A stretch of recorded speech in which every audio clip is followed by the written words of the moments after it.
Ladies and gentlemen, here we are, Real Deal Talk. And let me tell you, you guys know how we do it here. And you know how fired up I get with my guests. But this one, let me tell you something, folks. Let me tell you something here. You know how I'm doing it recently here is I'm letting when I used to have this guest list lined up with hundreds of people for months in advance. And I said, you know what, let me scrap that list. And what I'm going to do now is when God or the Holy Spirit highlights someone to me on the fly, that's who I'm bringing in, and that's what I've been doing lately. So on a weekly basis, somebody will come. Literally, it's endless. Everywhere I go, everything I do, church, ball games, you name it, somebody gets highlighted in my life. And this dude right here, Tony Jefferson Sr. Okay, and that's cool if I call you Senior. The reason I'm doing that is because his son, Tony Jefferson Jr., plays for the Baltimore Ravens, and his son, who would be Tony Sr.'s grandson, Tony the Third, we'd call him, right? The Third, that's right. Okay. I coach him in flag football. So Tony Sr., about a month ago, give or take, was at a game, and he and I had met one time before, just kind of like, the nod, hey, how are you, what's up? When two big meatheads see each other, it's an automatic bond. You know what I'm saying? We automatically, we automatically like, hey, we're right here. So we met at the baseball game, right? And I think the conversation started out with you asking me what protein I take. Most definitely. Right. So he says, what protein? So we got into it. And with me, I'm health and wellness. And then he started asking health and wellness. I said, listen, I'm a health and wellness guy, this, that, and the other. And he said, well, I got this thing, man. What do I do for this? I do cryotherapy. And he said, I got this blood clot thing going in my leg that I got to get. I'm like, what's that from? And he says, well, I got shot right here through was it a leg? Through the thigh. I said, whoa, wait a minute. You got shot? He goes, bro, you have no idea the story I have, the testimony I have of what I've been through. And I'll say this right away to plant the seed for the viewers and the listeners right now, so that you make sure that you tune in for this whole interview, which is going to be a minute here. I'm telling you right now. And he on the fly says, yeah, man, I used to run with the Crips, right? Mm-hmm. And I said, stop right there. Don't say another word. Right. You're coming in. Right. Because I also have a podcast. He said, you got a podcast? I said, yeah, I do. And it's all about getting people's testimony out there. Right. So as to inspire others. And to hopefully, change some lives along the way and make an impact. Right. He said, dude, I'm in. Right. Right? Most definitely. I'm in. So Tony Sr., Tony, for now forward, it's Tony. Right. Okay, for the interview. I can't thank you enough for coming in here. The amount of respect I already have for just even listening to your story for a few minutes, man. I'm fired up about this, to get this testimony, to let you unleash this testimony to the world, from what I'm understanding, for the first time. Right? That's right. Okay, so Tony, and here's how we do it, man. I'm going to go back all the way to childhood, to peel back the layers, to find, so as because everybody, I haven't met many people that have a great childhood. Right. Okay, and the more, let's say, quote unquote, traumatic they've been, the more inspiring it's been for my listeners and watchers. So I'm going to take a guess here that you probably had a pretty interesting childhood. So let's go back, man. Let's talk about childhood, and take whatever. We're on a spot that you're which is rough. You let me know, man, and we'll roll right through it. So Most give definitely. it to me. Talk to me about childhood. Where were you born and raised? Born and raised here in San Diego, California. Okay. Yep. And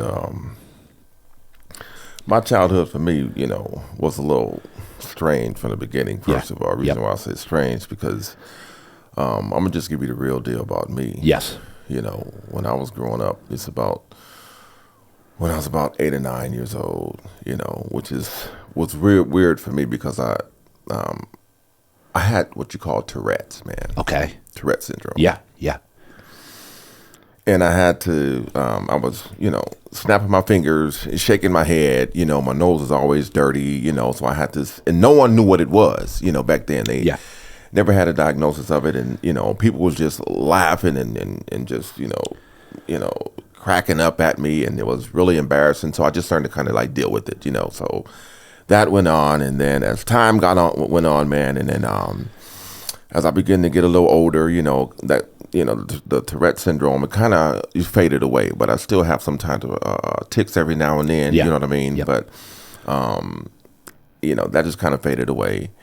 And as time went on, man, I have a very dysfunctional family, and I'm not afraid to say that because my brothers and sisters, I have two brothers and 3 sisters, and there's nothing to hide because we already knew that we are we're dysfunctional. I mean, we fought against each other.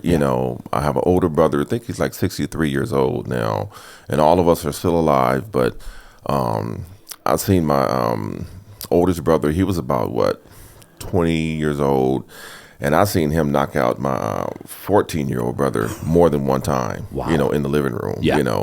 And he was 14 and I was 13. And I saw that on several occasions. I saw my brother, beat up on my sisters. My sisters fought each other. I seen my I was like 8 years old, and my mom was 9. My mom was in the front living room, man, and some guy came across the street. He had a 38 in his hand, and my mom had a 12 gauge in her hand. And they was getting ready to go at it, and I'm tugging on my mom. I'm crying. I knew something was going on, but I just couldn't figure it out. But then the police came, and and they broke it up. And there was one point, because my neighborhood, we was on 3273 Island Avenue. I never will forget that address. Wow. And we lived on in the cul-de-sac, but in the cul-de-sac it was a big hill, and you can come from that hill down to our cul-de-sac into our main street. And we used to have parties back then. My mom used to throw parties, and all the, the Crips or whatever used to come down there, just have a good time. It was just chill. You know what I mean? I'm 8, 9, 10 years old. So, it was part of, what we did back then, so they come down and, party. But my family was a fighting family, bro. We fought left and right. We fought each other. We fought our neighbors, we fought everybody. So we were the Jefferson family, and one guy said, listen, if you go down that hill to the Jefferson family, you may not come back up, and they knew that, so we fought. And then, it was one point, my sister was 9 months pregnant. She was fighting the dude, you know what I mean? And we had to pull her off, you know what I mean? Because she was, she was winning that battle, And then I was about, 10 years old, man, and there was this gentleman. He was, because it was blacks and it was Mexicans. And in my neighborhood, that's all it was at the time. You know what I'm saying? And we just we fought like cats and dogs. But there was a gentleman, a Hispanic man, and he said something to me, and I kind of cursed him out. And I was walking, and he had this big old brick, and he was getting ready to throw it at me. And I said, I'm sorry, because I was scared out of my mind. Yeah. But somebody in the neighborhood saw what happened. So they went and told somebody in my family. Oh, boy. So my mom came, my brothers and my sister came, and it was pandemonium on that whole block, bro. I mean, we just tore everything up. And what happened was, while we was fighting, some man slashed my sister under the arm with the knife. Oof. And she was cut. She kind of bent down and she just walked away silently. And while we were still fighting, my sister came back. And when she came back, she pointed a 38 at the dude's head, getting ready to shoot him. But my mom hit her hand up and it went off. So that was a very close call right there, And it was just crazy. That's just how he was, man. We fought every day, every night. So, and my older brother, who's 62, man, I called him Bruce Lee. You know what I mean? Because he was a bad brother. Was he bad really? He was tough. And you're how old right now? 50? I'm 54. I'll be 55 in July. Got it. Okay. And my brother right now, he's 50. He's 1 year older than me. He's 55. I call him my twin, but yeah. I looked up to him big time. Are all your brothers big dudes too? Well, I'm the big. I'm the biggest of all. Give me how you 6? What are you 6'4"? I'm 6'4". 290. No, I'm like 301 right now, bro. I'm 301, brother. I try to stay on the weights, man. Try to stay healthy. Try to eat right. That's right. That's just genetics, man. You know, it hit me. You know what I'm saying? Yeah. And we got to the point, man, where wow, and this is the part where I have flashbacks. Yeah. I get triggers, bro, because when I was in the 8th grade, And my brother, I call him Andrew. That's his name, Andrew. Andrew, And yeah. like I said, I looked up to him because when he was, after being knocked out so many times and after fighting so many times, man, when he got about, in the 10th grade, man, he was knocking out cats that was 18, 19 years old. You know what I'm saying? So Yeah. he was known as Big Drew. Big Drew. Big Drew on the corner, on the street. He wasn't in the gangs. He wasn't in the gang. No, he wasn't in the gangs. He wasn't in the gangs. He was all about, How did he stay out of the gangs? Well, he was like more of a. And this is right in San Diego. Oh, here in San Diego, right off in the hood, man. In 33rd and Island. Yep. And he was more like he would like get pet bulls, get dogs, train them. He would get doves, and he was more of an animal person. He's a builder, Yeah. But he would knock you out in a heartbeat. You know what I'm saying? Yeah. He was just tough. Nobody would mess with him. Yeah. You know what I'm saying? So one night, bro, me and my friend, my mom always told me, and I was in the 8th grade. My mom always told me, look, you got to be in before the street lights come on. I was like, cool, no problem. So me and my buddy, we was walking down the street. As we were walking down the street, 2 Hispanic guys came, right? And they were looking for Andrew, but they had 12-gauge shotguns. And one of them pointed at me and said, "Are you Andrew? Are you Andrew?" And I said, "No." And I looked at my friend and said, "Man, and he was gone." And I'm there solo by myself. So he took off, So I'm there by myself, And he said, "Are you Andrew? Are you Andrew?" And I said, "No, I'm not Andrew." And I'm scared, man. I thought I was getting ready to die right How then old and are you? there. How old are you here? I'm like 13 or 14 years old, yeah.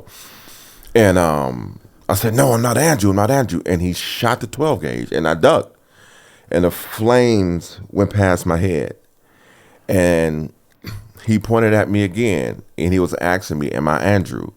I said, "No, I'm not Andrew." And this time, man, I knew I'm gone. That's it. And then, as soon as he said, "Are you Andrew?" my brother Andrew came around the corner and came up to me, and it was like, boom. And he shot my brother with a 12-gauge shotgun. I saw my brother literally fly from here to about 20 feet, man. Just blew him away. And I'm seeing all this in slow motion as I think about it every day. You know what I'm saying? Wow. This is one of my triggers that I have to go through, since then up until now, just seeing this, man, and it messes with me mentally a lot, you know what I'm saying? And I see it in slow motion, man, him just flying from here to there, and I see him hit the ground, boom. And then when he hits the ground, I was like, oh my gosh, my brother's dead. But he get up. He gets up and he run to the stairs. I was like, yeah. And then I see him breathing real hard, and he's holding his intestines, man. And I'm like, man. And then my father come down and see what's going on, and they got a pipe, and they busted my father side the head and cracked him in the head with the pipe. And so I run up to the house because I know where they kept the gun. So I get the gun, and I'm heading down that way, and didn't know what I was going to do. So my father met me, so he got the gun and started shooting, And then he went and picked up the Regal and got my brother, and my brother got up off the stairs, and they took him to the hospital, And man, my heart just like sank. I was I was tore up, man, Wow. because, like I say, that was my brother, what I mean? And I had not butterfly, but my stomach was just like tore up because I didn't know. And then my mom, after took him to the hospital, and then they drove up the street like a few days later, and I was for sure they're going to tell, well, your brother Andrew, died or whatever. That's what I thought they was going to say, but no, he was in critical condition still, And as time went on, he got out of critical condition and he survived. Oh, man. But he's messed up, man. He's a diabetic. His buckshots, pancreas is gone. He's really messed up today, but he still survived, And when he came home, man, he had, it was just, he had a hole in him this big, bro. Yeah. And I saw everything there, man. You know what I'm saying? And it's like, man, and I had to see him crying because he had gas. He had everything going through his body, the buckshots, man. And I was like, oh man, I just couldn't deal with it, man, So as he got, we got older, man, and he was about 19 at this point? 18? No, he was like 14, about 15. He's about 16 then. About 16? Okay. Yeah, about a couple years later. And wow. As got older, man, and then I was like, okay, so I was mad. And what happened to the guys that shot him? Bro, they shot him. Did they just take off? Yeah, they ran, and but they caught him, and they only got a year and a half. Did you have to testify as a witness? I didn't have to testify, bro. They didn't let me testify. They just they had an attorney or whatever, and they only did a year and a half in prison, bro. Wow. And that made me upset. So as I got a little older, I saw the dude who caused all of it. It was his son. And it was all over a bike. All over a bike. Are you serious? All over a bike. A bike. All over a bike. And so I saw the dude. By this time, I said to myself, you know what? I'm not letting nobody, get at me. I was just my mind was made up. I grew up in a neighborhood. I saw what the Crips was like. I saw what gangbanging was like. So I got affiliated, Yeah. And by then it's like, you know what? I'm about to turn it up. You know what I mean? I'm about to turn it up. So what do you mean get affiliated? Like, what is that? I got involved, gang affiliated. So you go up to them, you say, hey, I want to get in? No, they already knew me. They knew since you. I was a kid. Yeah. So, I just walked in. I just started hanging out. You know what I'm saying? Yeah. Back then, the Hispanic, they have a little line they have to go through and get jumped in. You know what I'm saying? If you want to get involved, you just get involved. You know what I mean? You hang out. You do your dirt. You know what I mean? Yeah. You meet your boys. You know what I mean? And then you in the game. You know what I mean? And whatever happens, you ready to put in dirt. You just put in dirt. Do what you got to do. You know what I mean? And that's basically what I did. What age were you at this point? Shoot, I was like, what? High school, 16, 17, 16, 17. I was all around it, though. I mean, it was around me every day. Everywhere. Every day. It's just that when I was younger, I just saw a lot of it. You know what I mean? Yeah. So I became a product of my environment. Right. You know what I'm saying? So after seeing it, once you're around it so much, then you can, you're smoking weed and, so I just got involved in it, So, you start smoking weed, start smoking sherm, you know what I mean? And what's sherm? Sherm, that's the heavy stuff, bro. Tell me. It's a sherm stick, man. It's like, it's like, it's a brown, like thick, like cigarette that's dipped in, elephant tranquilizers. Are you serious? Man, it's some serious stuff, bro. With weed in it, or no just weed? No weed. No weed. It's just like a brown, thick, like, you know how they have them thick Moore cigarettes. Yeah. Yeah. And it was like dipped in, elephant tranquilizer, man. Is it seriously elephant tranquilizer? That's what they say, man. You know what? That's what I hear it was, but whatever it was, bro, it'll make you go cuckoo for Cocoa Puffs, bro. No, you know what I'm saying? For real. Yes, big time. My sisters was doing it. My brothers was doing it. And, every day. And I saw them doing it when I was younger, and I said I would never do that. And when I saw them do it, matter of fact, I saw all the people who was come down that hill doing it, because that was a thing back then. It was called sherm. And when they do it, they take 1-2 puffs and they have a smell to it, a certain smell to it. But when you do it, it's like it takes over, because I seen my sister do it, man, and she was on the ground swimming. Oh my God. Saying, wake up. She just like she was drowning, And then I saw another guy doing it, and he was like standing still, screaming for like 45 minutes straight. When they put water on him, it just makes you do, crazy stuff, So, and they call it sherm. That's a sherm stick, man. Sherm stick. And now that was back in the 70s. 70s, right? So, and this is all. So is this National City area? No. No. This is like Give me Imperial okay. Market. Got it. Downtown. Right. No, a little further east. Okay, got it. Yeah. Okay, I just want to get a geographical. So Yes. Not downtown. It's a little further east of downtown. Because as you're telling this story, I'm thinking we're in Compton at this point. Well, no. That's how crazy this sounds already. Right. To me. Yeah, but we're in San Diego. San Diego and Compton are two different. I'm just saying, it's just like I don't, and I'm. Know that it's for me. It's like crazy that this exists in San Diego. Right. Oh yeah. It exists. A lot of things exist in San Diego. But we're not on the level of Compton yet. Right. You know what I'm saying? And I don't think Compton has its own entity. You know what I'm saying? For sure. But murder is murder. Death is death. You know what I mean? Yeah. Certain neighborhoods, that hurt people. It's all the same. You know what I'm saying? Yeah. So but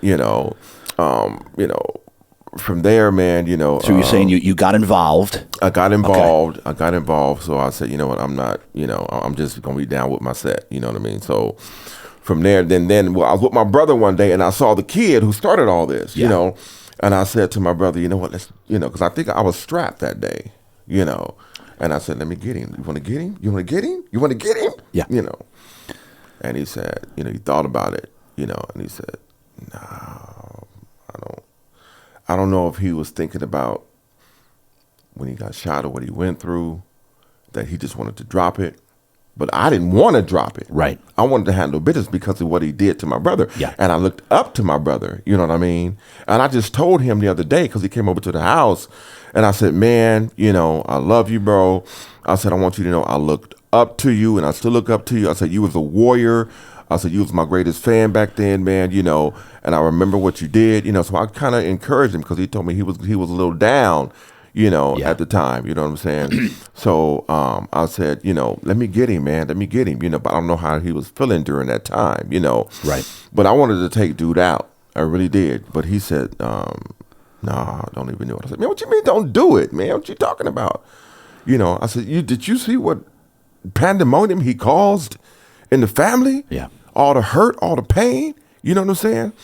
And he said, no, just leave it alone, So I just, put my stuff back up, and I kind of like, walked away, But, from there, what kind of stuff did you get into right away when you got in with give me a normal week for you. Like, what was a daily? Were you hanging out every day with them? Oh man, I was hanging out, selling drugs, do a little robberies, do a little, doing some other things, you know what I'm saying, and it's just an everyday thing, you know what I'm saying? Everyday thing, yeah. I'm gonna take it too deep, but we did some dirt. We did some dirt. Put it like that. We did some dirt. So doing dirt means you did some bad stuff. We did some bad stuff that I'm not proud of. Right. But we did some bad stuff, bro. Yeah. You know what I'm saying? Yep. And but you know what? It's part of the lifestyle. You know what I'm saying? It's part of being in the gang. You know what I'm saying? Like you said, part of the lifestyle. You became your environment. It became my environment, man. Yeah. I lived in it. I saw it. And after a while, you become a part of it. You know what I'm saying? But as I got older, my mom, she, I guess, she wanted something different for me. So I went to Stockton Elementary. That's where everybody went as kids. You know what I mean? That's the elementary school. And then they went to Memorial Junior High School. So that's where everybody in the neighborhood from, 10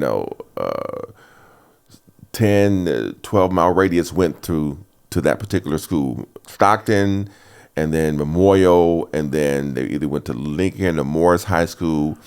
But my mom sent me to Maryland's junior high school in La Jolla. Really?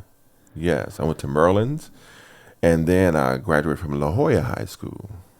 How did she get you to Merlin's? She got me out. I don't know. One of my friends on the block, they wasn't gang members, but they went to that particular school. So my mom found out about it, so she enrolled me there. So now, I'm at La Jolla High School. Okay, now you gotta remember, Is it all white? bro. Is it all white? Come on, man. We in La Jolla. Okay, so so I'm bussed out there, right? And So this is what, 15, 16 years old? This was yeah, ninth grade. How big right? were you? How big were you? Oh at man, this- I was a skinny little rap. You bro. were skinny, really? Man. Come on, bro. I was skinny. I just fit in with all the other little. How skinny tall were cats. you? I was tall, about 6'1". Though. Okay. You know what I'm saying? Yeah. So went to Maryland Senior High School first. You know what I mean? Graduated from there. No, hold on. Don't brush over that. You don't brush over this, bro. Like, give it to me when you arrived there. The kids must have been like, what in the hell is this? No, that's what I was saying to them. That's what I was saying, bro. You know, and it was Did like they it was a accept shock to you? me. Were they? Well, see, I'm a people person, bro. You are, I'm a yes. people person. Wow. So you know, This put you to the test. Your people skills to the test. exactly, it did. You know, Wow. but I mean, I would, you know, like the second day I was there, man. I hooked up with the white boys, bro, and I got big joints like this Right away. You know, right away, bro. Right away, I hooked up with all the white boys, man, and we was just smoking blunts. This is La Jolla. This is La Jolla, man, big time. You know, this is La Jolla. I was smoking blunts, man. Come on. They introduced And they me. had it already. Bro, come on, man. Did they have it?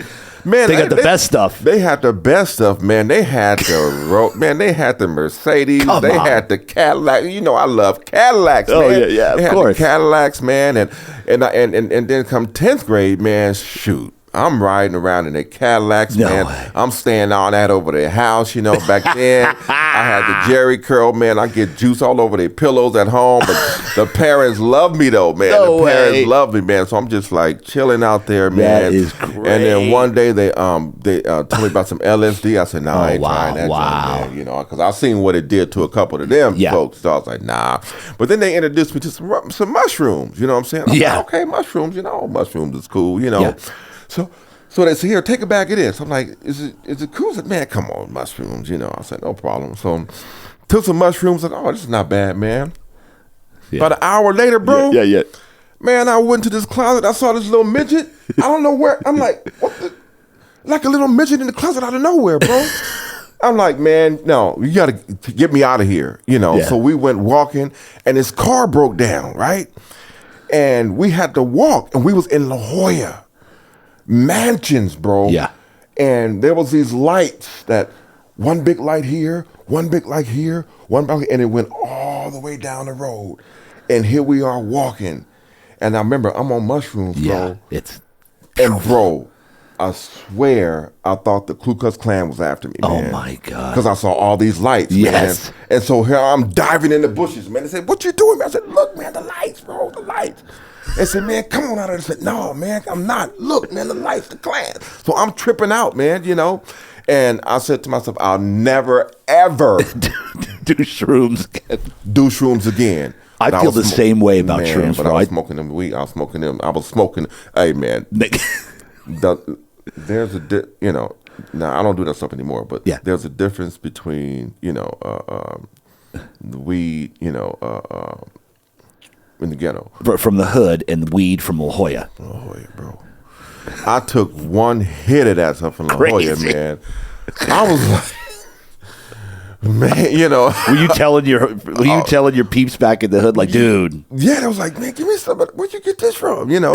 So I had a whole bunch of my boys from the hood. We was out there in La Jolla. It was out there in La Jolla trying to get stuff. They're like, that, we coming man. up. Yeah, man. We coming up. man. So, but. Oh man. Well, I was out there, man. I played football. When did you start playing football? I started playing as a 10th grade. In 10th grade, okay. In 10th grade. 10th grade. Yeah. So I even made varsity when I was in the 10th So grade. by 10th grade, you're now 6'1", 6'2", and you're putting some muscle, some beef on your body. Yeah. A muscle, putting beef on 6'2", having little girlfriends, back then I'm dating black, white, Hispanic, it didn't matter. Everything. I wasn't, and No discrimination at that point. No discrimination, Yeah. And it was I started lifting weights. Yep. Got a little bigger. Then What was your family thinking? Like, what were your brothers and sisters thinking? Like, why'd you send him to La Jolla, not us? No, they wasn't tripping. They didn't finish school. They never finished school. Well, me and my I'm 54. Me and my brother that got shot. We didn't want to graduate. Yeah. We didn't graduate. Okay. You know what I mean? Yep. And so they wasn't tripping at all. You know, because a lot of them, you know, they either got pregnant, you know what I mean? Yeah. And had babies, you know. And this is not something, you know, secretive, because I have a good relationship with my family, Right. you know, with my Yeah. brothers and my sisters. So this conversation that we're talking about now, they would all agree with it. And all wouldn't be good. no malice, no animosity, you know what I mean? Because they know me, you know what I'm saying? You Yeah. know. So they would not, they were not, you know, tripping at all about me going to La Jolla or whatever, you know. And plus, you know, me being in La Jolla, you know, I could like not come home for 2 or 3 days. You know what I'm saying? Yeah. 10th, 11th, 12th grade. You know what I mean? Because And mom's wasn't. she was good with it. She was good with it. You know, mom's was working, man. Yeah. You know, working, taking care of the house. You know, she was doing. What about Pops? Where's Pops? Pops was my real dad. Everybody in my family is from Sweetport, Louisiana, except me. Okay. Okay. So my mom left there. She had me here. I was born here, but my stepdad, you know, he's been with my mom for about 40-something years right now. You know what I'm saying? Yeah. And they're still together right Yeah. now. My mom has dementia right now. Your mom does. Yeah, she has that right now. How old is she? She's 78 right now. 78. So you're in La Jolla, Mm-hmm. and you started playing football. Right. Talk to me about that. How did that? Did they just come to you and say, "Dude, you got to play football"? Well, I'm still tripping the fact that you got to like La Jolla. What made her think to send you to La Jolla, and how did she get you in? well, Like, how did La Jolla accept? well, they were accepting kids from different districts and areas to be bused out there in that area. It was part of their project out that they had to do that. You know what I mean? Yes. So we had kids from Logan, from Wow. different areas where there were bus stops to come and pick up certain kids. You know what I mean? Yeah. So, you know, and there was about 10 or 12 buses that carried full loads of kids out there. You know what I mean? And were you one of the ones that did like integrated the best? Like you seemed to get along with everybody. Were there ones that didn't go well? Well, I mean, you know, I can't speak for everybody, but I know I was. And like you said, got to understand, as time went on, I'm sure everybody got acclimated with, you know, other kids and so forth for being there from, you know, 9th to the 12th grade. Yeah, You know what I'm saying? got it. Okay. But with me, you know, I got along good with, you know, Everybody. with everybody, you know what I mean? Because, you know, I understood them, they understood me, you know what I mean? And I wasn't stuck up. I'm a people person, you know what I mean? I just kind of went with the flow. Because I'm a person like, you know, if I'm down with something, I do it. You know what I'm saying? And now I at believe this- strongly in it, you know? 100%. That's what I picked up on you immediately. Now, were you still running with the Crips? Oh, most definitely. See, and that's the thing about Yeah. it with me is, you know, Did the people in La Jolla know this? Oh yeah. Oh, yeah. They knew. I would come. I mean, I'll come to school banged out. You know what I mean? It didn't All matter to red. me, All you red. know? What was Crips? Red or Blue, bro. Blue. Blue. So this is Yeah. the colors of this officer. No, I'm not We're violating here. No. I mean, I wear red, no problem, because all Yeah. that stuff, you know, that's not in violation for me, because Yeah. you know, I'm not into that stuff anymore. You Right, know what I'm saying? okay. Because you know, we're all human beings. You know what I'm saying? course. And a color doesn't define a person to me. You know Right. what I'm saying? Yeah, if I absolutely. should go up there and hurt them or kill them or shoot them or talk bad to them, you know what I mean? Because you know, it's the heart and the love of the people right now that you know that I'm trying to capture. You know what I'm Correct. saying? You know. Yep. So I'm against violence in all adverse forms. You know what I'm saying? Right. You know, Jesus said, "It's with love and kindness have I drawn thee." You Yes. know what I'm saying? Oh, yeah. So Yeah. that's what I'm all about right now. You know, so color has no bearing with me right now. You know, I wear red, blue, black, but I don't wear pink that much. But you know, but I'm still, you know, I mean, I love it. They don't get it twisted though. I love pink though. Yeah, yeah. But So you used to wear blue to La Jolla. You used to wear blued out. yeah. Because the colors were black and red at La Jolla, so I had to wear red. You know what I'm saying? But, Yeah, that's true. Yeah. But I wore blue. You know what I'm saying? I wore Yeah. blue. I Yeah. wore my blue rag. You know what I'm saying? I wore a blue hat. I wore the golf hat. I wore everything. You know, and Yeah. you know, matter of fact, that's my favorite color. You know what I mean? Yeah. But at the same time, I don't want to discriminate against all the other colors. But the thing about it is this: is that by me being in La Jolla, it gave me a sense of hope and vision because Wow. I had an opportunity to see two different lifestyles. Right. Lifestyles of the rich and famous and lifestyles of the hood. You know what I mean? Yeah. So I had a vision of what I wanted in life. You know what I'm saying? Yeah, now you could see it. You actually saw I can it. see it. You know what I'm saying? You know, I was had a good relationship with I don't know if you know the Manchester's Hotel downtown. I've heard of it. Right. His daughter went to La Jolla High School, and really cool people. She's really cool. You know, you would think she'll be all snotty or whatever, but you know, her father owned the Manchester Hotel, but she was really, really cool and so forth. And a lot of rich people out there that I met and so forth was really cool, you know. Yep. I even got a job out there, man, at White Sands of La Jolla, believe it or not. What were you doing? I was a bus boy, man. No you know, way. this big black boy with a, you know, Jerry curl, busting, taking trays up to these white, you know. Man, it was crazy. It was crazy. And I went up to this one room, and it was lady 80 years old. And I was taking her. She was scared to death. No, listen, I was taking her. Her food, right? Yeah. And then now she's 80 years old, could barely talk. And then I took her food, and I said, "Here's your coffee." And I said, "Well, how would you like your coffee?" She said, "Black." Like my man. No way. Come on. I said, "Let me get up out of here." Let me get So I told them, never send me to this room again. You know, I was like, my goodness. You were know. like, she. Right. So, but I worked there, you know, for about a year and a half, you know, and I worked there at right after I got out of school, I went there and I worked the graveyard from 4 to 12 at night. Yeah. And I got, at midnight, I got off and I had to walk to one of my buddy's house. You know what I mean? Yeah. And I stayed a night over there, and I went to school. You know what I mean? Yeah. But I had an opportunity to see both lifestyles, man. The lifestyles of the rich and famous. You know what I mean? Yeah. And then I had to go back to the hood. You know, you know, Yeah. doing my stuff. You know, banging and drinking and you know and all kind of crazy stuff. You know what I mean? You know, folks being shot at. You know, and I was out on the corner hanging out and banging. They did a ride by on me, you know, and we was out there hanging out, man. Yeah. We had the 40 ounce Old English, OE, OE, and the Cisco, and mix it together. We call it suicide, and you know, and we were just just out there chilling, and you know, somebody just came by, just started spraying, you know, and I got hit, and one of my boys got hit, and it was a blessing, man, because I got hit, you know. And the leg with the 22, and it came on the other side. But, you know, this is where my heart is, same side. You know, it's a blessing because it could have been a little higher, you know. Right. But when I got hit, man, and I started running, I was like, man, I'm going to get these fools, man. Who got hit? I didn't even know it was me. Who got hit, man? Who got hit? That's crazy. And then all of a sudden, I felt my leg, like, heating up, you know.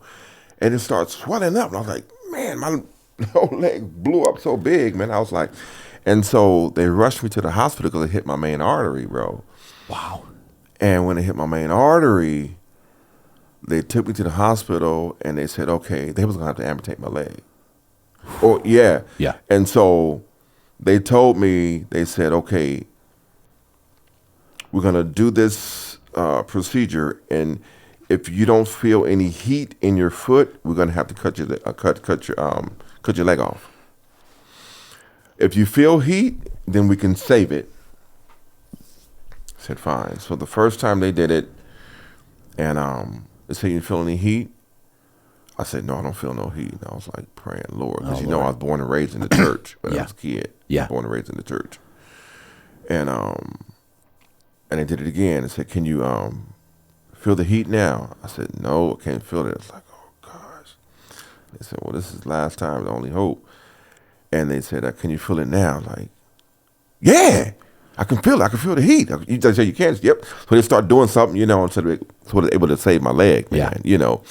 which was a blessing, And then my leg was, they had put staples in my leg, man, and I was just good to go, Were you able to walk on it? Were you able to walk? I was barely walking. Yeah. You know what I mean? I had staples in it, barely walking, But I was so banged out, man. Like a month later, I was back on the streets, man.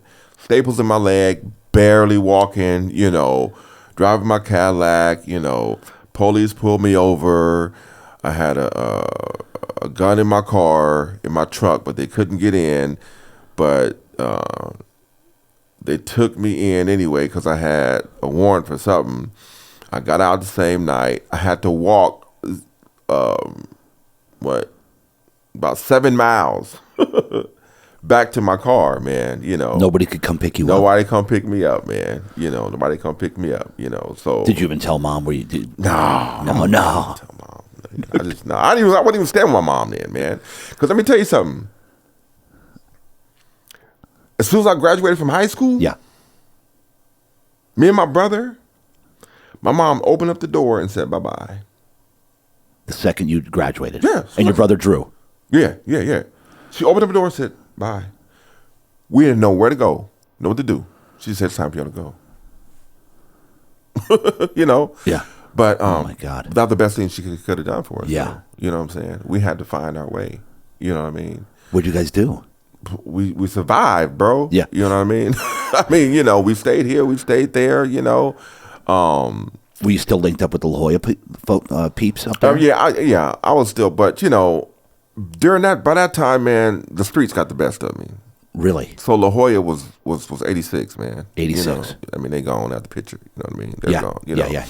Yeah. So, but I still had, my friends, my boys, but it's like this is my, I still have my dreams and my visions of how La Jolla was. Right. So I can, What's in possible. the future, what's possible, right? But now, I'm collaborated and amalgamated with my hood. Yeah. Where I was born and raised, so I had to figure it out. Right. Me and my brother had to figure it out. You know what I'm saying? And that's exactly what we did. We figured it out. So during that time, I was like, still in the gang. So I had did a serious crime, and I thought I got away with it, and they got, because if you take a person 100 feet against their will, it's considered kidnap. Okay, got it. So I robbed this person. I took his car. I took him 100 feet against his will, and I threw him out on the freeway. And the police, they came and they put an APB out in the car, and they found me. They got me. Actually, I was out on the street, just partying and chilling. They pulled up. Oh yeah, we got you now, Big Tone. We got you now, Big Tone. Oh yeah, we got you. So your TJ. nickname was Big Tone. They call me TJ. TJ. What I mean? Yeah. Oh, we got you now. We got you. That's what you talking about. Oh yeah, that crime. Man, I ain't did no crime. But back then we called. We would really clown rookie police officers, because they, they coming in the hood. They try to bluff you. Try to bluff, but he wasn't bluffing that time. But I didn't, really show up and say, "Yeah, we got you this time. You're gonna do about 16 years for this." Man, what you talking about? Yeah, you remember that kidnap you did? Like, I haven't kidnapped anybody. What are you talking about? Yeah, you remember that he said the guy's name, and the car and what I did on the freeway. I was like, oh goodness. Said it to myself, know. And he said, we got you. You going down for a long time, bro. And I was like, man, so I knew. You still didn't give in, though. You still didn't admit it. No, I didn't give in. Of course not. I didn't give in. So, I mean, it was what it was. What it was. You know what I mean? So I just knew I was called. So, so they brought you in. So they brought me in. So now, I'm locked up, getting ready to go, looking at 16, and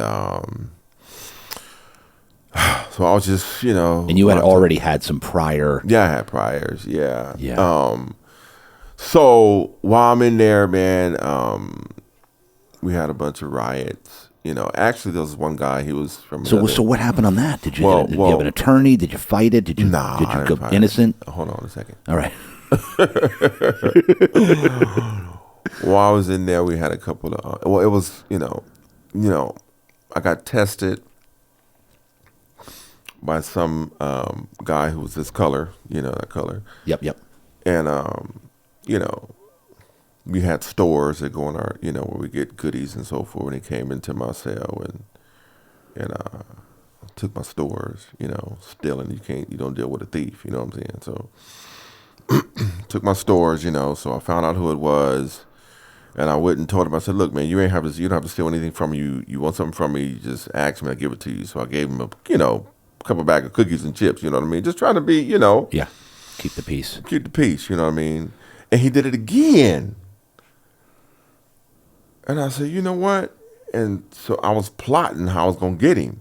Because I'm in here with about 100, dudes that's going in for, murder or, a lot of, crimes they did. So I'm coming down the stairs and I grabbed him and just like, whooped his tail, so they put me in a hole. So I was in the hole for a while. And while I was in the hole. So explain the hole. What's the hole? Like, you isolated in a hole, bro. Yeah. You can't do nothing. Just pitch dark, solo. is it? No, it's not pitch dark. You can make it dark in your mind, but it's not pitch dark. You know what I'm saying? Right. You're solo. You solo. You know what I mean? And now, and again, that was the best thing that ever happened to me. You know Really? why, bro? Because that was peace. That was the first sense of peace I had in my life, pretty much, because I was always amalgamated with hurt, with pain, with tears. You know what I'm saying? Yeah. But now it was like a sense of peace, man. I was solo. I was by myself, man. And when I was in there, man, my mind went back to when I was a child and when I was in the church and I heard about, forgiveness and Jesus Christ, Yeah. And bro, I'm telling you, I got down on my knees and I said, Lord, I asked, I tried everything. You know what I mean? I tried everything. I said, I tried drugs, I tried the gangs, I tried basically everything. I said, but now I want to try you,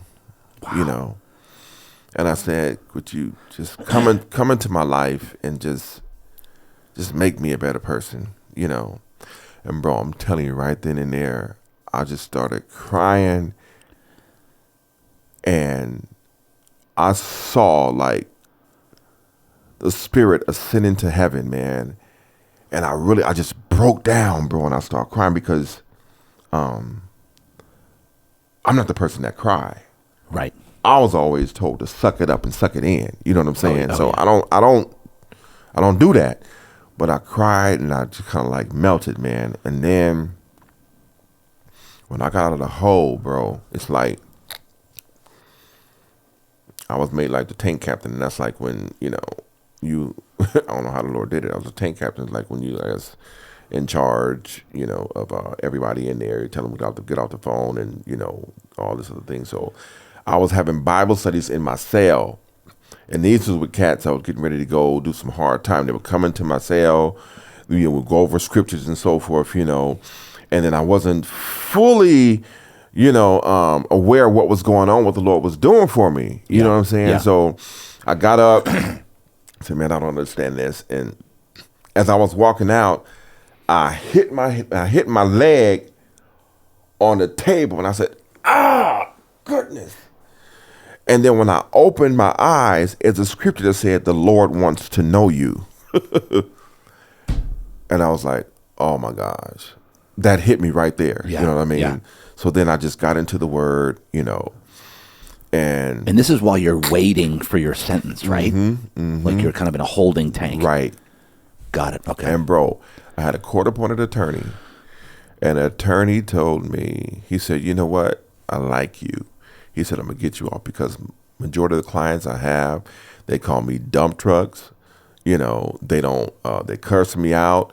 They say I'm taking too long. Yeah. But he said, with you, you patient with me. Respectful. You respectful. You don't rush me. And he said, I'm going to get you off. I said, his name is Jack Campbell. I'll never forget him. Wow. I'll never forget him, And, man, when it came down to it, man, out of 16 years, bro, 16 years, I got a year. 1 year. 1 year, bro. 1 year. And out in 6-7 months, what would? Oh, about a year. When you did the full year? In the full year. Full year. Out of 16. 16, exactly. Yeah. And I already had my badge. Already had my blue band. Right. So I was getting ready to go up, to the pen. You know what I mean? Yeah. And I was ready because I know how I did my crime. I was ready to go. You know what I'm saying? Yep. But when God told me he knew me, then I just turned it all over to him. And I told him, I said, Lord, I promise you, when I get out of here, I promise you I will not get affiliated into any more gangs. I won't sell drugs. I won't drink. I won't do any of that. I promise you. So when I got out, how was the 1 year while you were in? Were you just kind of in charge? They kept you in charge? No. Nobody messed with you? No. I was just like lifting weights, man. I was just That's lifting it. weights, just chilling. Yeah, lifting weights. Just Nobody chilling. messed with you? No, nobody messed with me. No. So they Because see, I was in there with all the homies anyway. Yeah, You know what I mean? yeah. I was locked up with all the homies. A lot of the homies in there, we were in 4A. We was in sales. All of us was, kind of like together. Did you know a lot that were running with you with the gang? Oh yeah. They were in there? Yeah, they were in there. And then there was some cats from LA that was in there too. From LA, I met a lot of Crips from LA too that was up in there, that probably that did dirt down here, you know what I mean? Yeah. So they got caught down here, And they don't integrate in jail at all. Like you're just with all the blacks in one area, all the whites in one area, Mexicans in the other area. No, it's not right? like that. No, it's mixed up. You got Mixed up? You got blacks, Hispanics, and a few whites. You know what I'm saying? We had a riot in there one time, and it was the blacks against the Mexicans and the whites, and we like mopped them up, and that's when I went in the hole that day, Yeah. but besides that, Yeah.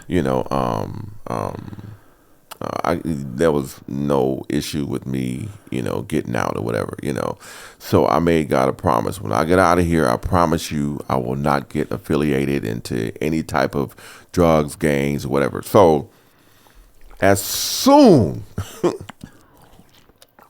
as I got out, because your homies, they know when you get out. Yes. They come, pick you up, yeah. you know what I mean? Ready to go. Get back to it. Back to it. So, a couple of them came to pick me up, I said, okay, cool, They had their drinks, and so we had like a little plot. We was going to go take care of some business, I was like, cool, let's go handle this business, But then again, I remember the promise that I made to God. Yeah. And I was like, man. So I'm torn between, should I go or should I stick with the promise I made to God? And that was a defining moment for me right there. That was a life-changing moment for me right there, because if I would have, I could have go either way. Yeah. And that would have determined how my life would have been. I could have been back on the streets thugging, or I could have been who I am today. So I made the choice. I said, you know what, man, I can't even, I'm not with that no more. You told your homies that? Yeah. So what you mean you're not with that no more? I said, I'm with it no more. He said, oh, no, you're going to be with it. I said, I'm not with it no more. You know what I'm saying? So, we was about to get down. You know what I'm saying? Yeah. So, man, whatever. So we just kind of like, chilled and walked away. But that day, the next Sunday, I went to church. And when I went to church, I brought my wife, because I met my wife, Adria. Yeah. I met my wife, and beautiful woman. When did you meet her? I met her like right after I got out. Well, I knew her while I was out there, but we never really kind of, I met her at IHOP or whatever, but we never kind of really, but then I saw her somewhere else when I got out. When you got out, yeah. And then we kind of just like communicated and so forth, But I put my wife up against anybody, man. She's a beautiful woman. Yeah. You know what I'm saying? Yeah. But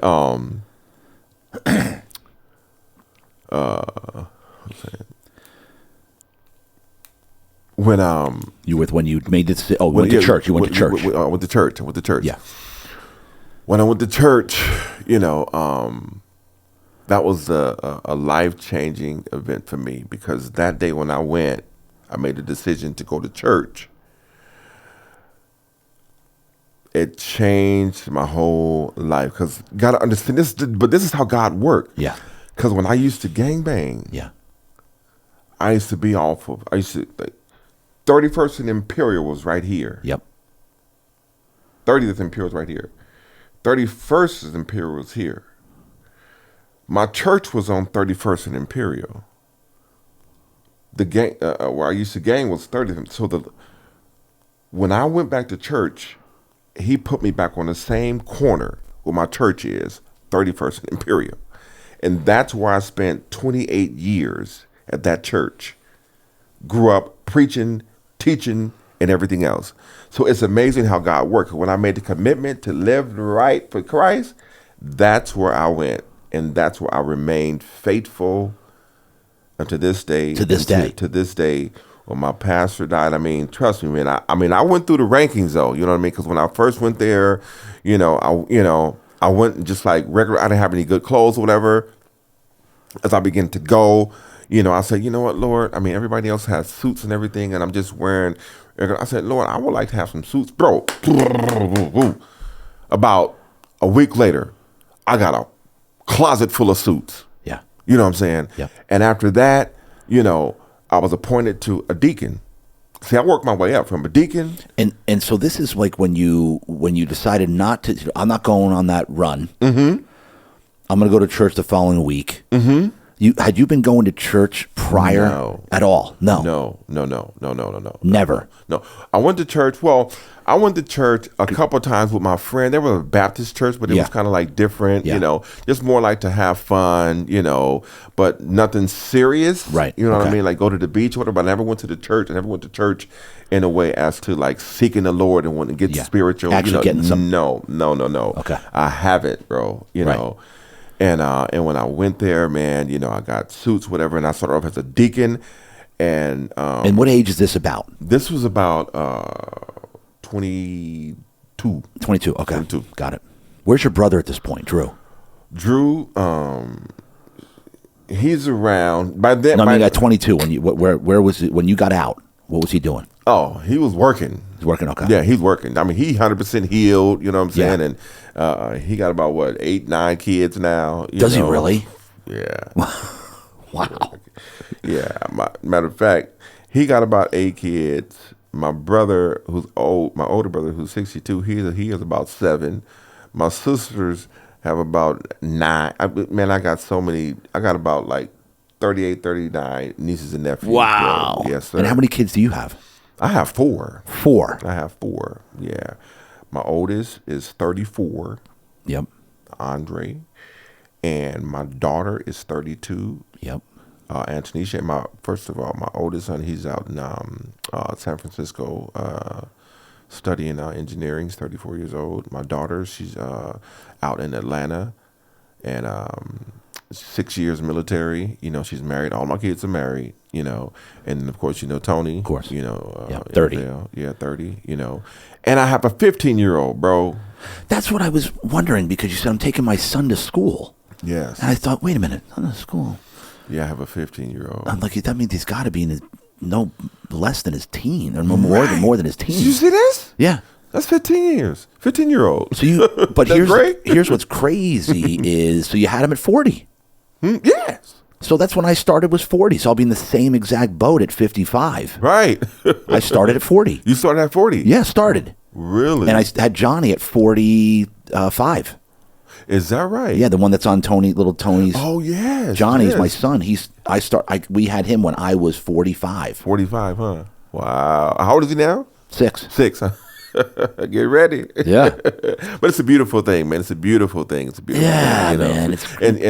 And he's 15 years old, man. He's Wow. he's 6'4". 6'4"? Yes, and he's a bad boy in basketball. Wow. Bad boy in basketball, man. Wow. So we got him. He's at Modern Day High School right now. You know, doing good things there, man. You know, so but those are my kids right there, man. You know, And so you were at church where you started, like you got integrated, and you wanted to go full in. Right. Like I said, I started as a deacon. Yep. As a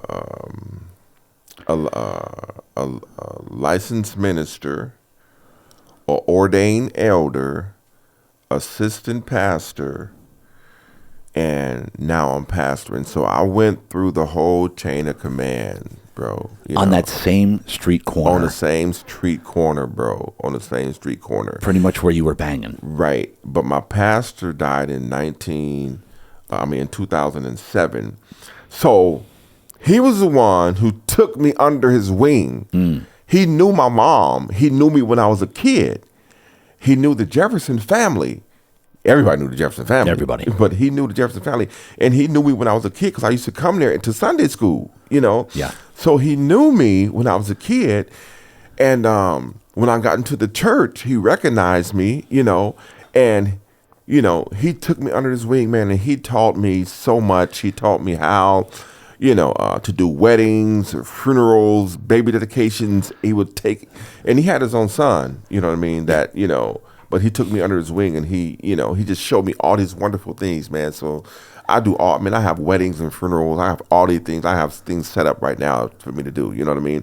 And now this is a guy from the street hanging down on the corner, you know, banging, you know what I'm saying? You know what I'm saying? And now the Lord just, you know, it was like Saul to Paul, you know what I'm saying? Yes. You know, he knocked me off my horse and put me on the straight and narrow, you know what I'm saying? You know, and it's a beautiful thing, you know. So now I went through the chain of command, you know, and I believe it was Paul said that it's by the grace of God that I am what I am, and God's grace towards me has not been in vain. You know what I'm saying? It Totally. has not been in vain at all, you know. Yeah. So, and I have my kids, man, and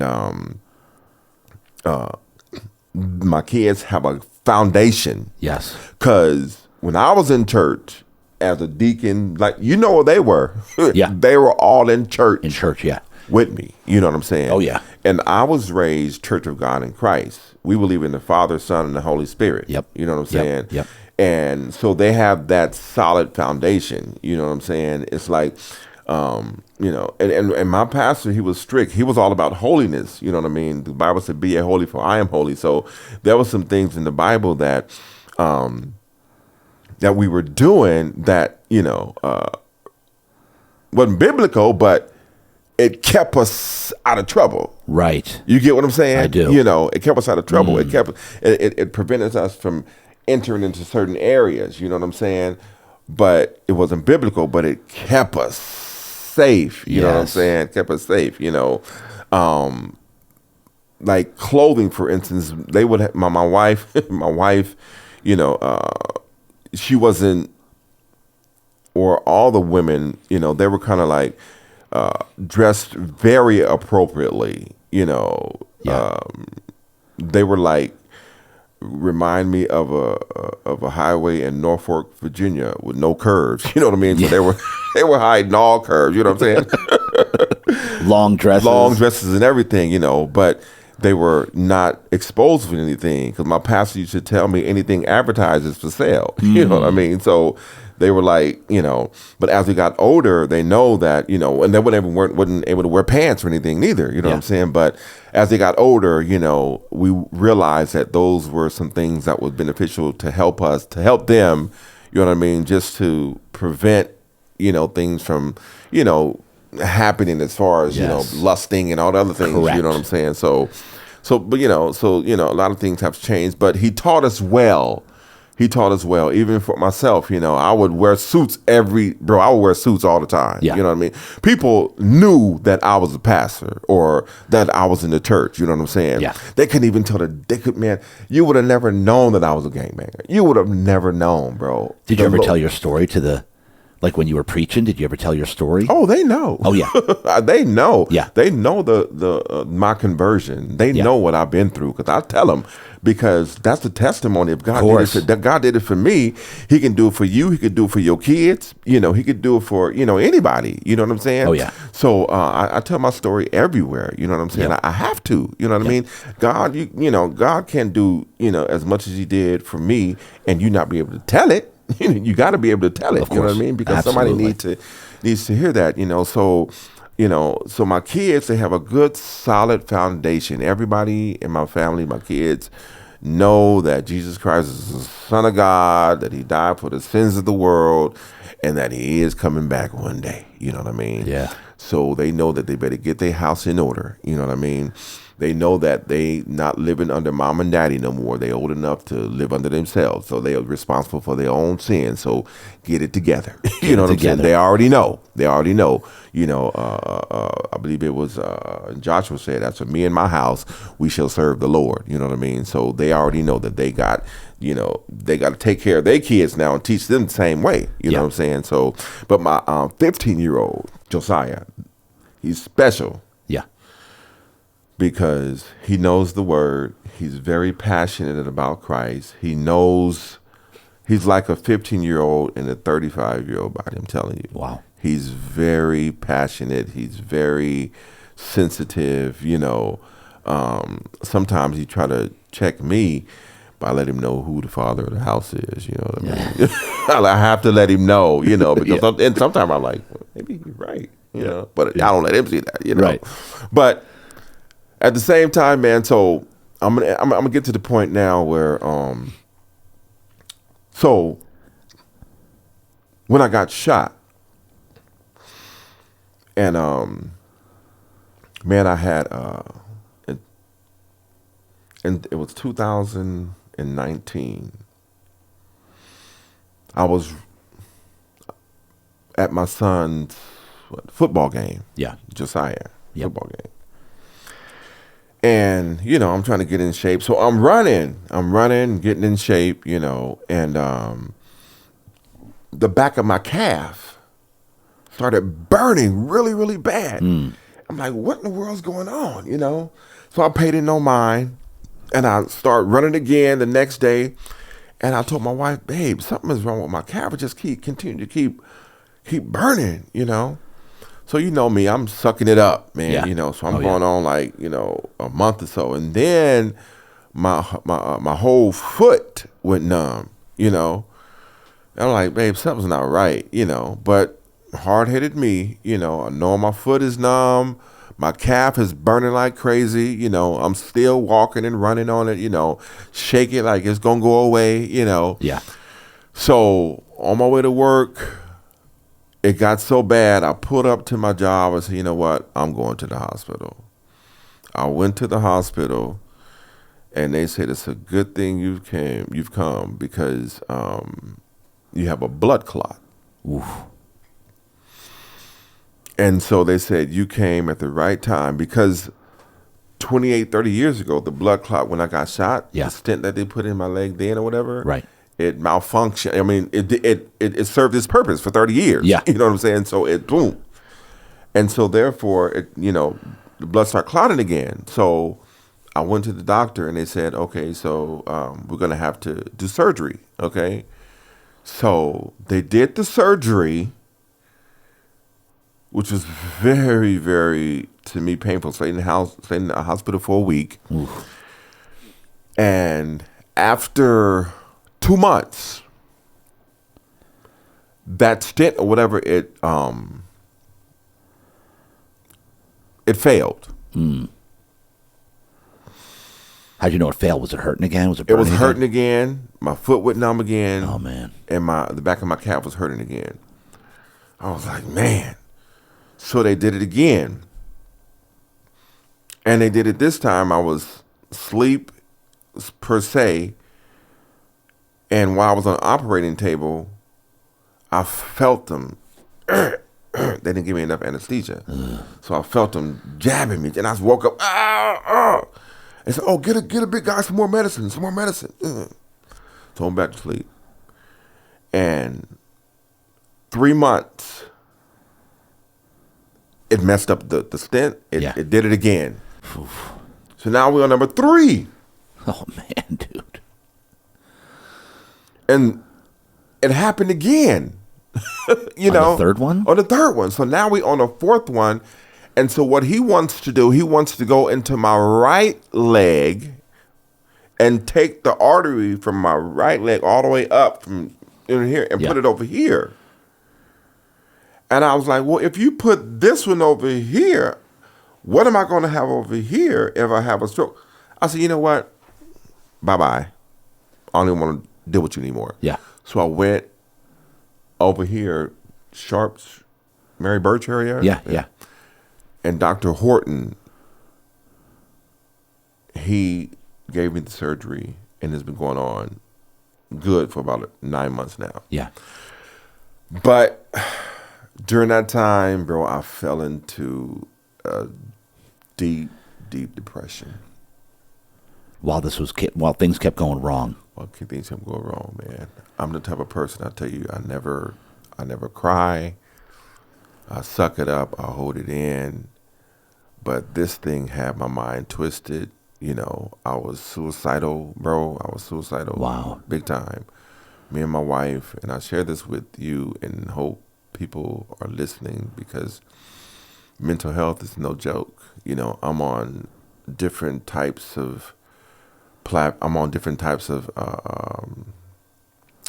depression medication. I see a psychiatrist. I see a psychologist, you know, every Tuesday and Thursday, you know. And I was in Hawaii with me and my family, and I needed to get away.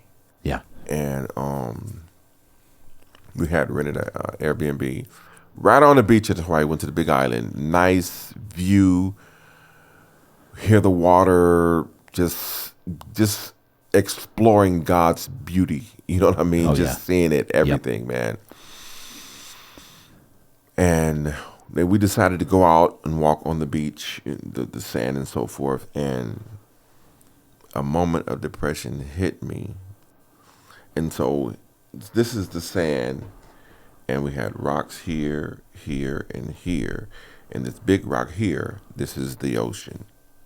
If you jump in there, then you swept away, right? So something told me, go and jump. Okay. And you were by yourself or with your family? No, my family was right here. Yeah. Right here. Yep. So I walked to the first step, and I told my family bye. You told them out loud? Bye. Right, bye. But they didn't know what I was talking about. Right. You know what I mean? I was like, bye, you know. And I went to the second rock, you know. I said, bye, I love you guys. It was like, oh, babe, you know, because they had no idea. Yeah. And I went to the third rock, you know, and I got out there and I said, I love you guys. See you guys later, you know. And I looked into the water, man. I was ready to, I just felt it, you know. And I looked the last time and I said, bye. But this time I looked in their eyes and I just didn't see, I saw something different within them. It's like, what are you doing? What's going on? And then when I saw that, I turned around. You know what I'm saying? Yeah. So it hit me, you know, really, really hard because now, for the first time, I wasn't just thinking about it, I acted on it. And I told my psychiatrist and my psychologist, this time I made it real. Yeah. It wasn't just a thought. I did it, you know. And I sat on my bed, you know, like if I had the gun, you know. And I said, well, okay, if I did this, how would I do it? You know. And so now I'm acting these things out. You've done that with a gun before? No. Okay. No. I had my, you know, in my closet. Yeah. I was saying, well, if a gun was there, right, how would I do it? Got you it. know. So I went to the edge of the bed, you know, and I said, okay, if I take this and shoot it, which way would I fall? Which way would I do it? And I said, and I was just in my mind on this, what I would do, yeah, you know. And then it's like I said, here I am acting out again, you know what I mean? So I said no. So I'm on some medication it's called some type of psychotic medication that I'm on right now. Yeah. You know what I mean? Yeah. That help me help prevent all of this, you know. And I'm like, I've never cried before, bro, like this. And I'm at nighttime and I'm begging the Lord, I'm asking the Lord, help me because I can't go through this anymore, you know. And my wife is in the bed and I'm just like crying at night because I can't deal with it, man. You know, I'm like, Lord, you gotta help me because I can't control what's going on in my mind and my thoughts, me wanting to do this and me wanting to, you know, to do that, you know. And I just feel like I just don't want to be here. You know, that's what I'm feeling, man. I don't want to be here. You know, I don't want to, just be bothered with people. I don't want anybody around me.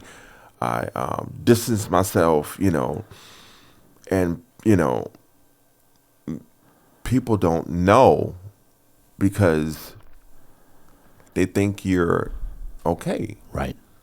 You know. By looks, everything's great. Right. But they don't know what's going on the inside, you know.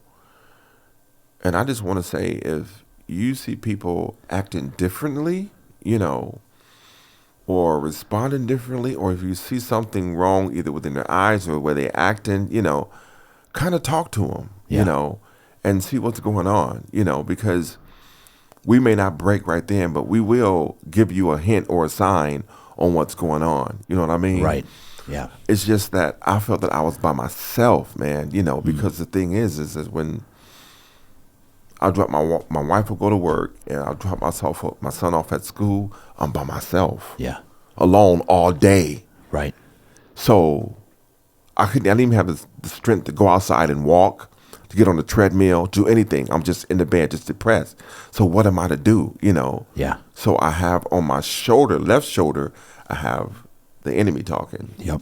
On my right shoulder, I have the spirit talking. You know what I'm saying? Yep. So I have to weigh this, you know what I'm saying? But sometimes, you know, it seemed the heavier, you know, the negative side seemed to be more peaceful. Like the easier way The easier way, you know what I mean? Yeah. But I'm not a coward though. Right. You know, I choose to fight, you know what I mean? Even though I'm going through what I'm going through, man, I choose to fight because I love my family. Right. You know, I love life.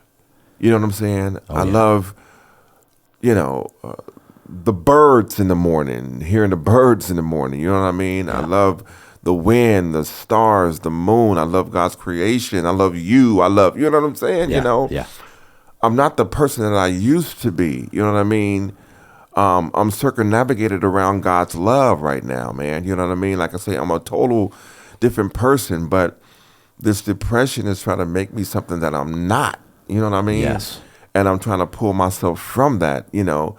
And it's been difficult because I have these triggers. And these triggers is what started it, you know, with the depression, because my mind go back to slow motion on my childhood. Right. You see? And it messes with me mentally, man. You know, it just messes me up. So I'm fighting this, you know. So when I go and when I lift weights, it helps me out. Oh, yeah. It clears my mind, bro. Oh, yeah. You know what I mean? So I try to stay in the gym as long as I can, but I can't do that because I got a family. You know what I mean? Yeah. You know? Yeah. I used to be a heavyweight boxer. You know what I'm saying? You know, getting in the gym helps. You know what I mean? So I got to find something for myself to help clear, you know, my mind because, you know, I don't know when, because, you know, my psychiatrist and my psychologist tell me that it can hit you at any given time. Right. You know, and that's what I'm struggling with right now, man, you know. And this is right now.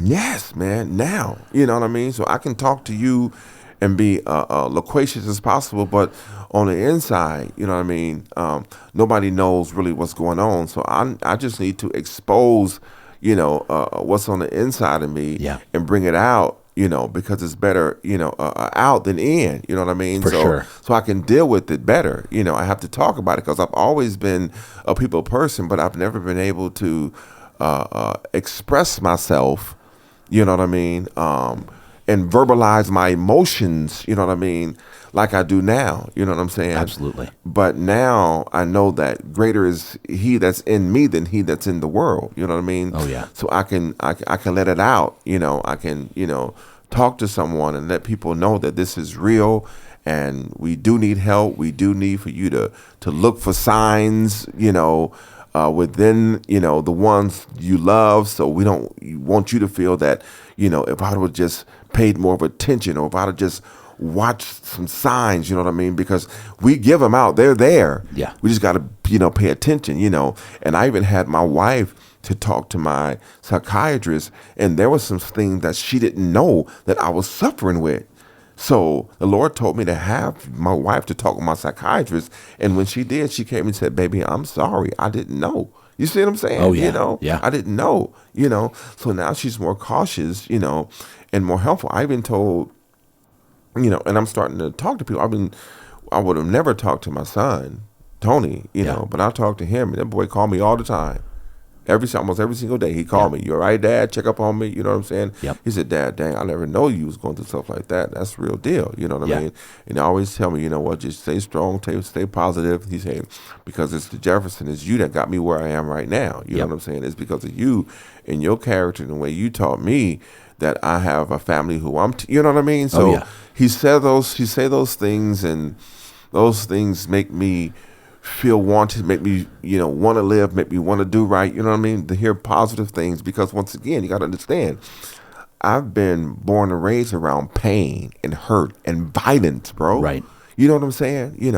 And don't get it twisted, man. Things come to my mind. I still want to, at times, I still want to, I still could, I don't know how to say it. You want to get down. I mean, even at 55, I still want to test the waters, you know what I'm saying? Yeah. But, but I know that's not me, you know what I'm saying? I know that's the enemy, you know what I'm saying? The Bible says, as a man thinketh, so is he, you know what I'm saying? But I know that's not me, you know what I'm saying? I'm a child of God, you know what I'm saying? And I deserve the best, and I'm going to get the best, you know what I'm saying? So I'm just, trying to be, a better person. But at the same time, man, I know I'm not perfect. I make mistakes. No, nobody said. The Bible says all have sinned and fall short of the glory of God, man. But I'm taking this thing one day at a time, bro. You know what I'm saying? And I'm living.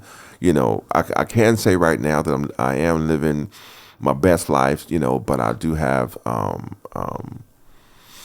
internal issues that I'm dealing with right now. You know what I'm saying? And I'm trying to face these things. But every time I look at my scars. And I told you I just had surgery on my foot. Yep. I was long of like, Lord, what's up with all these surgeries? And I don't know if I told you I had it's called thoracic outlet syndrome. I've been cut from my neck all the way down to my back. They took a rib out of my back. When was that done? Shoot, that was done like 25 years ago. But I still. And the foot was recently, right? Foot was like 3 weeks ago. About a month, 3 weeks ago, And that was for circulation issues? Was that for the blood clot thing? That was part of that, yeah. And but thoracic outlet, that was for, because they said my main, that bone was pressing down on my main artery and some other, and it was causing my arm to go numb, so they had to remove it, you know. And I've been having issues from there, that since then. But what I'm saying is all these cuts and all this pain and all the other stuff, it just leaves me with, some type of, what did I do wrong? Right. You know what I'm saying? Yeah. Am I being, targeted? Am I being, cursed? But I already know that God don't bless and curse at the same time. Correct. You know what I'm saying? So I know I'm blessed. You know what I'm saying? It's just part of trials and tribulations that I'm dealing with and going through. You know what I'm saying? And so, every day, so what, because you got your 15-year-old son, right? Mm-hmm. So what would you say at this point is your saving grace? Obviously the Lord, having faith in the Lord, and the Lord having faith in you, like every day at this point. Because listen, you revealing this information today, man, is powerful stuff, like incredibly powerful stuff, and therapeutic, quite frankly, for you to get this out, because big men, tough guys, we bottle it up. We can't show emotion. Mm-hmm. So to be able to get something out, which is, I'm in the same boat this past year, not this boat that you're in, but meaning to get just letting my emotions show. Right. I've never shown emotions more than this past year since getting involved with the church, which is telling me it's okay. Right. It is okay.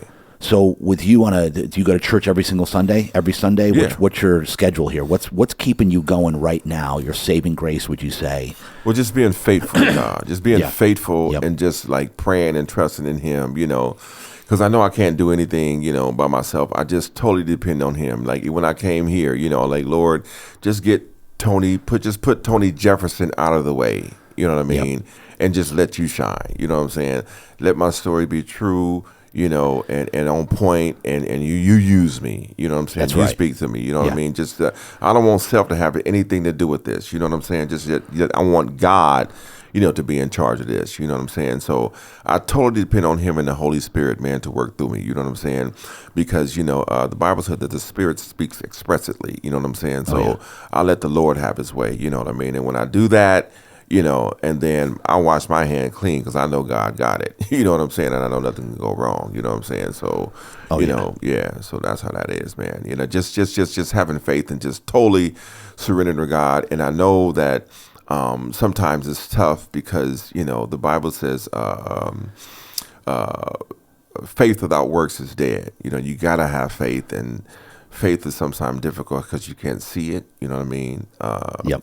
We Exactly. walk by faith and not by sight. Yep. Faith is the substance of things hoped for, evidence of things that's not seen. So that's where the difficult part comes in. Sometimes, you can't see it. You just got to believe it, bro. Oh, You know yeah. what I'm saying? You got to believe it. So my faith and my trust is strong in the Lord. And a lot of times, He don't do it when I want Him to do it. Not on my timing. Right. It's on His timing. Oh, yeah. And that's what. Well, Lord, you said you was going to do it, well, you tell your story first, and then, you know what I mean? I'm not going to give it to you before. Just, you got to tell your story first. Let the people hear, you know what I mean? Because I'm not going to, somebody say, don't wait till the battle's over. Shout now, and praise Him now. You praise Him first. You know what I mean? You magnify Him first before the battle. Right. You know what I'm saying? Oh, yeah. So that's what I do, man. So I'm just, like I say, my faith is strong in the Lord. My family's strong. I met you, which is a beautiful thing, man. Yeah. You know what I mean? Because, when you told me, man, I feel the Spirit. I know God's going to do something, you know what I mean, with this right here, and it's just amazing how God, collaborate people, you know what I mean, that, you didn't know me from Adam and Eve, you know what I'm saying? Nope. But now, I'm sure there could be a good friendship here, you know what I'm saying? And who knows what God has in store, you know what I mean? And I've never been able to, once again, because with me, I'm like, when I'm in the church, I can preach the gospel. Right. Because a lot of times I know the people in my congregation, Yep. you know what I mean? But coming here with you and whoever, I don't know you guys, you know what I mean? Yeah. But when you let the Holy Spirit have His way, and then He'll do what He have to do. You know what I'm saying? right. And that's, where I'm at right now, man. As long as we get ourselves out of the way. Thank you. Right? That's key, bro. That's it. That's it. Get self out of the way. Get yourself out of the way. Get the ego, check the ego at the door, and let God do His thing through us. And I remember when we met that day, I said to you, dude, God has brought us together for a reason. And let's get your testimony out there. Right. That's step one, is to get this incredible testimony out there, and just let the Holy Spirit do His thing through us. Right. And then let's see where it goes from there, because we'll see this through. Right. Meaning, I can see a great friendship here starting, and and I'll say it again, God's brought us together for a reason. Your story is extremely powerful. I know that people are going to be inspired by this, and quite frankly, in awe of it. Right. And I'm excited for your family to hear it as well, because I'm sure that a lot of this, your family isn't completely in the know about all these details that you gave. No, they're not. Especially what you've been going through the past several years, right? They do not know. So for anybody going through stuff like with their, with like you said, mental health, what would you say for them? Anybody going through stuff, just talk about it, reach out. What would you say would they do? Because a lot of people are struggling right now. Do not be afraid to talk to someone about it. Talk to someone that you may be close to, or even talk to someone. What would help if you would talk to someone that what helped me is I talked to someone that I didn't know. You see, That's what you did. yes, I talked to someone that I didn't know because I knew that they wouldn't say anything to anyone else that I knew. But it was a stranger, and the thing is, they listened. You see what I'm saying? I do. They listened, and when they listened, they gave me some feedback, so I was able to just talk to them. And once I talked to that person, I was able to really let some things out. You know what I mean? And so therefore, I got a little bit more comfortable, than talking to people that are close to me. You see what I'm saying? Yes. So that's how that worked. Like as a matter of fact, I talked to my boss and on my job, and Yeah. I told her the situation. And I don't never talk to her. I just hi and bye, but I went to her office and I told her the situation because I was at my wit's end. Yeah. I went and got a cup of coffee on my job, and I said, you know what, I can't do this anymore. I sat down and I talked to her the situation, and she cried and she gave me a hug and she said, "Go home to your family," right then and there. Wow. And I've been off since September. Wow. And I'm going back to work on the 3rd. The 3rd next week. Next week. No kidding. Yep, going to next week. Exactly. And I want to say this. I want to just thank my wife after, we've been together for 33 years, marriage, going on 34 in January. But she's been so supportive, man. She's been so supportive, in everything. You know what I mean? Even though she works very hard, as far as her job and helping with the family and so forth, she looks after her husband, she looks after her kids. Yep. She's concerned about me. You know what I mean? And she really helps me out. Helps me out a lot. I want to just let my wife know I thank you, and I love you for all that all that she's doing for me, by helping me out, because, she works, 10 and 12 hours, you know what I mean? A day. And then right, exactly, and then come home, and then she have to cook. I said, babe, don't even worry about it. You know what I mean? So I go home, I get dinner, I do something, you know what I mean? I'm not a good cook, but, I can make some good scrambled eggs and oatmeal, but I can grill, you know what I mean? But I'm not, you know what I mean? So just like my son Tony, we're not good cooks. No. That's all right if the intent is there. Yeah, the intent is there, brother. Yeah, The intent is there, that's it. So, but yeah, man, it's a beautiful thing, man, to be in Christ, you know what I mean? Just now to know that, that it's okay to be where I'm at right now, because I'm a work in progress and I'm still working. But for those who, feel that there is no hope, trust me, there is hope. Yep. Please talk to someone. Don't keep it in. If you keep it in, you're going to explode. If you keep it in, you're going to be bewildered. You're not going to know what to do. Try not to be alone. Get out and do something. Go somewhere. Go to the gym. Go somewhere. Go shopping. Go to the mall. Go somewhere. But try not to be alone, because it only brings forth triggers. Yeah. So, Tony, this was great, man. Yes.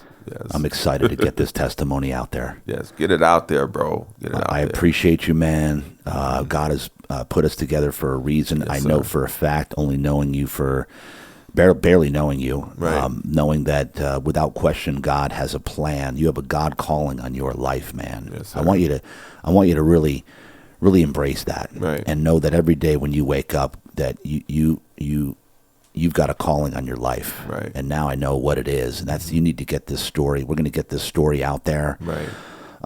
And people are going to be inspired by it. Mm-hmm. People are going to they're going to make a move because of it. Right. People are going to get cured because of it. People are going to look for healing because of it. Yes. Yes. So just know that every day you wake up, man, that you owe it to God and Yes. God's children to stay here with us. Right. Right. Until the wheels come off. Yes, I right? received that, brother. I most definitely received All that. right, till the wheels come off, man. Yes. You're going to fight no matter what it takes to stay here for your family, for for your kids, for your grandkids, and for all God's children that are going to benefit by you being here and sharing your testimony and being who you are as a man, as a godly man on this planet during this lifetime. So just know that, man. Just know it. I appreciate that, brother. I appreciate those encouraging words, man. Absolutely. And, it makes me feel good, It makes me feel that, even though I'm, maybe live or whatever, that people are listening, but, to sit across from you, and you to tell me that, you know what I mean? It lifts my spirits, man, that knowing that, I know I have a calling on my life, but just to have it confirmed, you know what I mean? Yep. And I can see that, that you are a man of God and whatever your passion is, if this is this, you going hard at it, bro. Oh, yeah. You keep at it. You know what I doing mean? Because, this is, you just on the surface right now, man. Just on the surface. You know what I mean? And what God is getting ready to do for you. You know what I'm saying? Right. So, like I say, you stay with it as well, man. Just stick with it and you watch and see what God, because you have a good heart, man. Yeah, thank you. You have a really good heart, man. That. Right. Oh, yeah. You have a good heart. And the Bible says that eyes have not seen, nor have ears heard, nor has it entered into the hearts of man the good things that God has prepared for those who love him. And I know you love him. Oh, yeah. And God has good things prepared for you, bro. You know what I mean? So just stick with it, my man. And back at you, my brother. Back at you, my brother. Do real deal talk, huh? Yes, sir. How's that? Sir. Love it, brother. Tony Jefferson, my man, my brother, my new brother. That's it. I got to get one of those real deal hats, You man. got one, you know dude. I got one outside this office yes, with your sir. name on it. Yes, sir. Yeah. I need it. Appreciate you, bro. Appreciate problem, you, man. man. Love you, man. Love you too, brother. Real deal talk. Peace That's out. it. That's a wrap. All right, brother.